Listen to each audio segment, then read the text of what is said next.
Hi everyone, welcome to our channel life of two souls.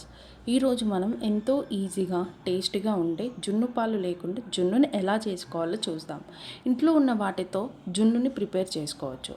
వీటికి కావాల్సిన పదార్థాలు: litre పాలు, జున్ను పౌడర్, బెల్లం 250 గ్రామ్స్, పెప్పర్ పౌడర్, సొంటి పౌడర్.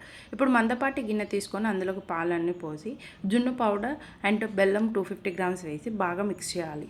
ఇప్పుడు అదంతా మిక్స్ చేసుకున్న తర్వాత సొంటి పౌడర్ అండ్ మిరియాల పౌడర్ కూడా వేసి బాగా మిక్స్ చేసుకోవాలి.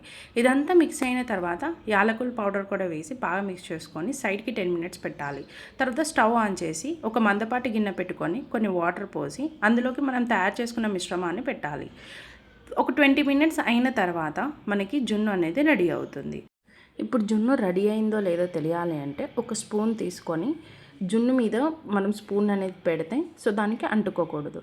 అప్పుడు మనకి అంటుకోకపోతే జున్ను రెడీ అయినట్టు. దీన్ని మనం ఫ్రిడ్జ్లో స్టోర్ చేసుకొని చల్లచల్లగా కూడా తినొచ్చు.